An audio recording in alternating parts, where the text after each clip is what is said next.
Sir మీరు ఎక్కడ sir sir ఎంత అయిపోతుండే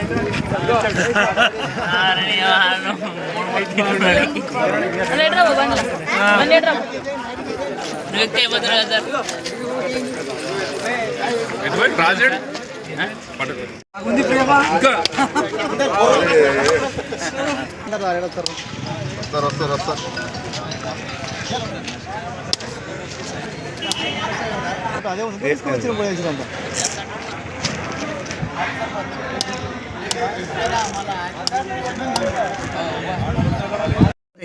జన్మదిన శుభ సందర్భంలో ఇచ్చేసినటువంటి ప్రజాప్రతినిధులు, యువకులు, మిత్రులు, ఆహుతులందరికీ హృదయపూర్వక నమస్సుమాంజలులు. ప్రపంచంలో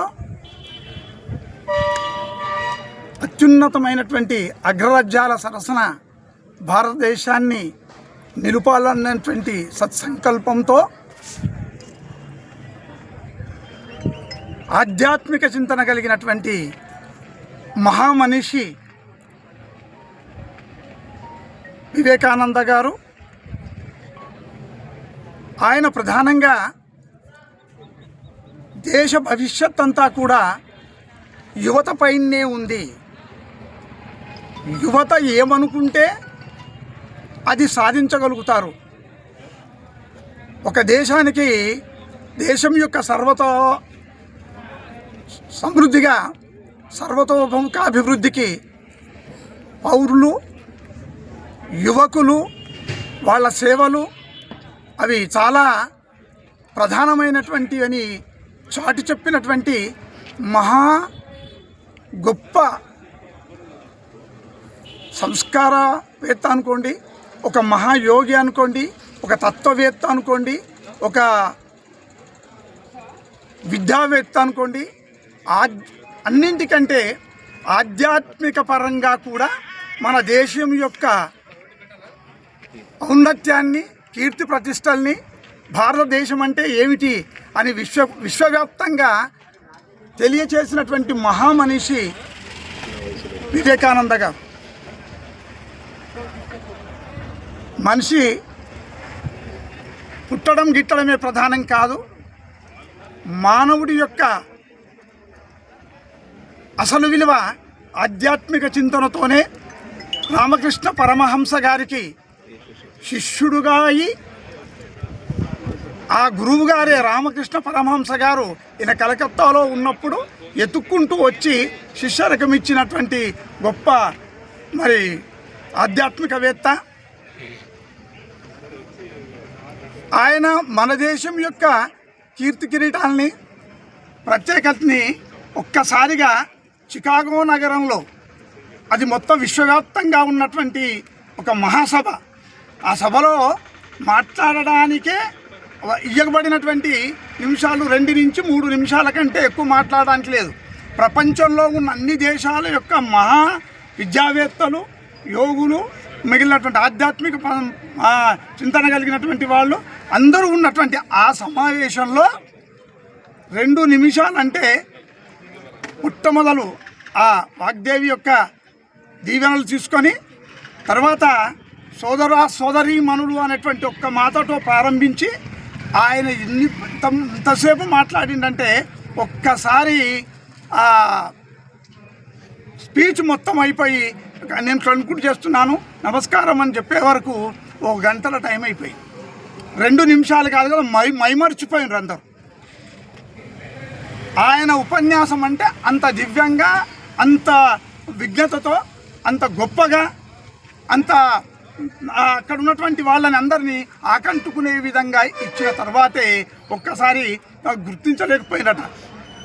ఏంటి ఈయన చూడడానికే మా ఆకారంలోనేమో చూస్తేనేమో ఇట్లా ఉన్నది ఆకారం అంతా, ఈ డ్రెస్సింగ్, ఈయన వస్త్రధారణ యోగిలాగా కనపడుతున్నాడు, ఈయన ఇంత అనర్గళంగా దీనిపైన ఇంత మాట్లాడగలుగుతున్నాడంటే అంత అక్కడ ఆశ్చర్యచకితులై ఒక్కసారి అంత టైం ఎట్లా జరిగిపోయింది అని కూడా ఊహించనంత విధంగా మాట్లాడినటువంటి మహామనిషి ఆయన. ఇంకొకటి ప్రత్యేకత ఏంటంటే ఆయన ఏకసంతగ్రాహి. ఒక్క ఎగ్జాంపుల్ మీకు నేను చెప్తున్నాను. అక్కడికి వచ్చినాక చికాగా ఆ నగరంలో పోతాడు, ఒక లైబ్రరీకి వెళ్తాడు. ఆయన లైబ్రరీకి వెళ్ళినాక లాస్ట్ మినిట్లో పోతాడు, ఒక 5 నిమిషాల టైం ఉంటుంది. అప్పుడు పోయిన తర్వాత అడుగుతాడు ఇట్లనే నాకు ఒక పర్టికులర్ ఒక ప్రత్యేకమైన బుక్ కోసం అడుగుతాడు. బుక్ కోసం అడిగితే సార్ ఇప్పటికైతే అది దొరకట్లేదు, నేను ఎతికిస్తా, రేపు వచ్చి తీసుకున్నాను. ఆ బుక్ కోసం సరే ఓకే రేట్ చేయండి అని చెప్పి వెళ్ళిపోతాడు. నెక్స్ట్ డే వస్తాడు. నెక్స్ట్ డే కూడా ఎప్పుడంటే ఒక 10 నిమిషాల టైం ఉంటుంది, వస్తాడు. వచ్చినాక ఆ బుక్ అంటే ఆయన తీసిస్తాడు. ఇచ్చేవరకు అప్పటికి 6-8 నిమిషాల టైం ఉంటుంది అంతే. ఒకసారి ఆ బుక్ ఇప్పి మొత్తము ఒక్కసారి ప్రీఫేజ్ చూసి మిగిలిన ఒక్కసారి ఇట్లా తిప్పేస్తాడు అంతని. తిప్పేసి ఇంకో 2 నిమిషాలు టైం ఉంటుంది, మళ్ళీ రిటర్న్ ఇచ్చేస్తాడు లైబ్రరీకి. వీనంటాడు ఒక్కసారి పై నుంచి కింద దాకా చూస్తాడు. ఇదేంటి నిన్న ఈ పుస్తకం కోసం I took round about 4 hours time for searching for this book. ఈ పుస్తకం ఎతకడానికి నేను 4 గంటలు 5 గంటలు పడితే whereas you return me that book with no time 4 minutesలో ఈ 5 నిమిషాలు ఇచ్చేసిండు. ఇదేంటి అంటాడు మ్యామ్ అంటే నేను వాట్ యు మీన్ అంటే నీకు నేను చదవలేదు అనుకుంటున్నానంటే చదివిన తెలుస్తుంది. 5 నిమిషాలు ఇంత పెద్ద గ్రంథం 500 పేజీల బుక్ అయిపోయింది అంటే ఎట్లా అని ఒక్కసారి అంటే నోను if you have got any doubt మీకు మన అనుమానం ఉంటే కొంచెం ఏమన్నా దాని నుంచి మీరు అడగొచ్చు అన్న అడుగుండి సింపుల్ అని. ఆయన ఒక్కొక్కసారి ఆయన కోపంతో అడుగుతాడు అనమాట.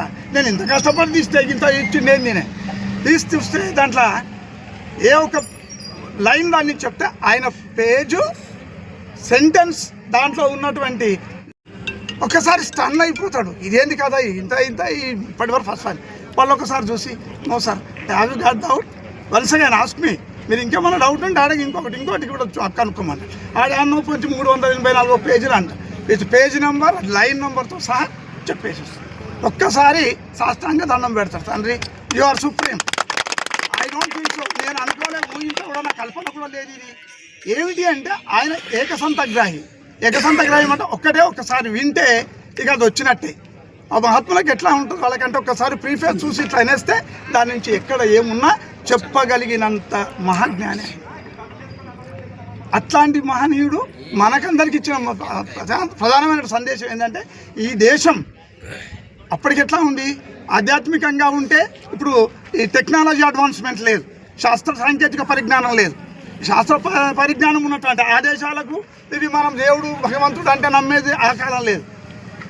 ఎప్పుడు అవుతుంది, యావత్ ప్రపంచం ఎప్పుడు బాగుపడుతుంది, మనం ఆశించినటువంటి ఆ గమ్యస్థానానికి ఎప్పుడు చేరుతాము అంటే ఈ రెండు కూడా శాస్త్రీయ పరిజ్ఞానము ప్లస్ ఆధ్యాత్మిక చింతన కూడా రెండు ఎప్పుడైతే ఒక దగ్గరికి కలిసి పనిచేస్తాయో అప్పుడే అది విశ్వ శాంతి అనుకోండి, విశ్వంలో ఉన్నటువంటి విజ్ఞత అనుకోండి, అన్ని రకాలైనటువంటి సంపూర్ణ వికాసం జరుగుతుంది అనేటువంటి సందేశాన్ని ఇచ్చి దీనికి ప్రధానంగా చేయవలసినటువంటి వాళ్ళు బాధ్యులు ఎవరు? ఓన్లీ యువకులు అనుకుంటే దేన్నైనా సాధిస్తారు, వాళ్ళు సాధించలేనిది ఏం లేదు. అందుకు అట్లాంటి పట్టుదల ఉంటుంది, చేయాలన్నటువంటి దృఢ సంకల్పం ఉంటుంది, వాళ్ళు చేయగలుగుతారు. కాబట్టి దేనికి విరవాల్సింది, దేనికి భయపడాల్సింది, దాన్ని చూడగానే మనం మొదలు భయపడితే ఏ పని మనం చేయలేము.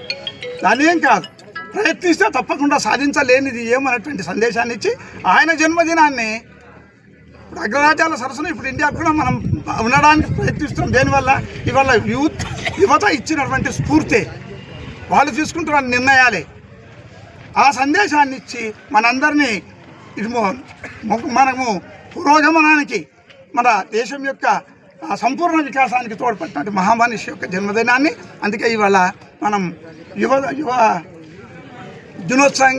యువజన దినోత్సవంగా చేసుకుంటున్నాం.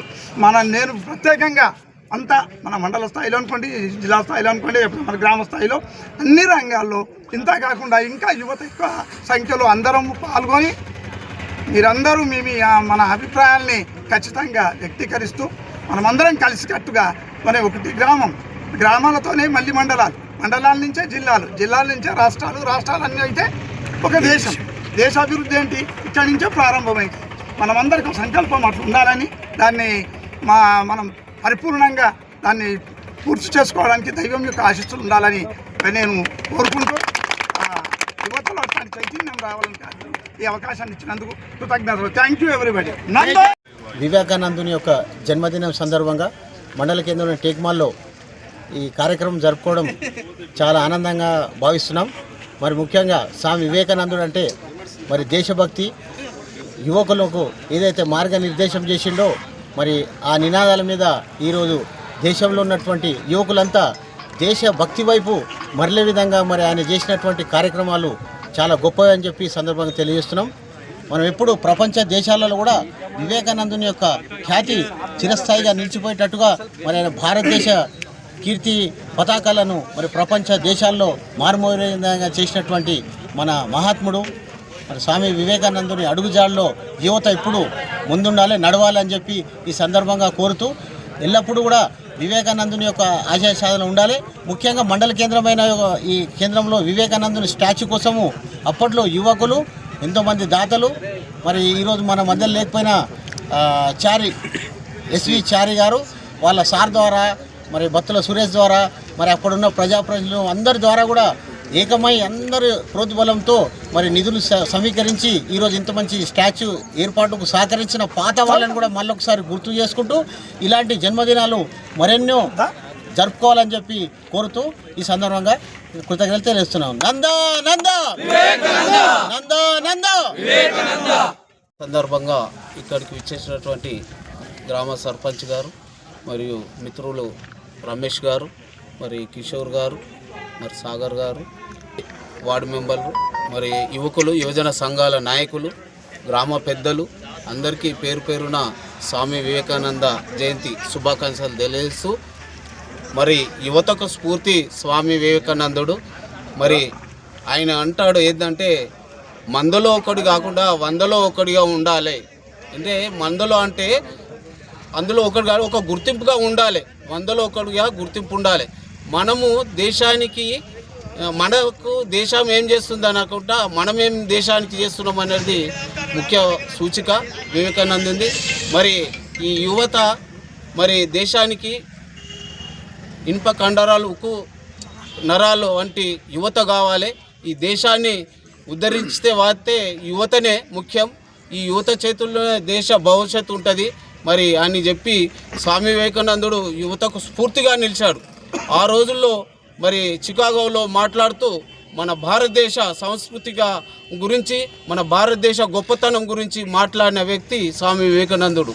మరి అలాంటి వ్యక్తి మరి ఈరోజు ఆ రోజుల్లో మరి యువజన సంఘాలు మరి ఈరోజు 12వ జయంతి మొదలుకొని 23 భగత్ సింగ్ జయంతి వరకు స్వామి వివేకానంద యువజన వారోత్సవాలు కార్యక్రమాలు మరి అక్కడ నెహ్రూ కేంద్రం ఆధ్వర్యంలో యువజన సంఘాల యువజన సర్వీసుల శాఖ ఆధ్వర్యంలో మరి ఎన్నో కార్యక్రమాలు నిర్వహిస్తుంటివి.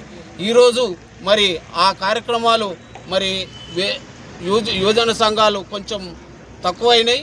మరి ఆ కార్యక్రమాలు మరి ఇక్కడ యువతకు నేను విన్నవించుకునేదంటే యువజన కార్యక్రమాలు చేసి మరి యువతకు స్ఫూర్తిగా ఉండాలని మరి ఇక్కడ విచ్చేసినటువంటి అందరికీ పేరు పేరున కుదరలేస్తూ నాకు అవకాశం ఇచ్చిన అందరికీ పెద్దలకు ధన్యవాదాలు తెలుసు. మండల కేంద్రమైన టేక్మాల్లో ప్రతి సంవత్సరం అత్యంత వైభవంగా ఆయన జయంతి కార్యక్రమాలను నిర్వహిస్తున్నాం. స్వామి వివేకానంద ఆదర్శప్రాయుడు. ప్రపంచానికే భారతదేశ ఔన్నత్యాన్ని, భారతదేశం గొప్పతనాన్ని, భారతదేశ కీర్తి ప్రతిష్టలను ఆయన ఇన్మడింపజేస్తూ చికాగో సభలో మాట్లాడిన తీరు ప్రపంచ దేశాలు శ్లాఘించాయి, ప్రశంసించాయి. ముఖ్యంగా యువతరం మంచి మార్గంలో వెళ్ళాలి. యువతరం ఈ దేశానికి జాతీయ స్ఫూర్తితో ముందుకు వెళ్ళాలి. దేశం యొక్క గొప్పతనాన్ని చాటేలా యువతరం రూపొందాలని చెప్పేసి ఆయన ఆకాంక్షించారు. ఆయన అడుగుజాడల్లో నేటి యువతరం ముందుకు వెళ్ళాలి. గ్రామీణ ప్రాంతాల్లో ఉన్నటువంటి యువతరం ఈరోజు పక్కదారి పట్టకుండా మంచి మార్గంలో వెళ్తూ గ్రామాభివృద్ధిలో వారి పాత్ర కూడా కీలకంగా ఉండాలని మనస్పూర్వకంగా కోరుకుంటూ ముగిస్తున్నాను. Thank you. జై జై నందా.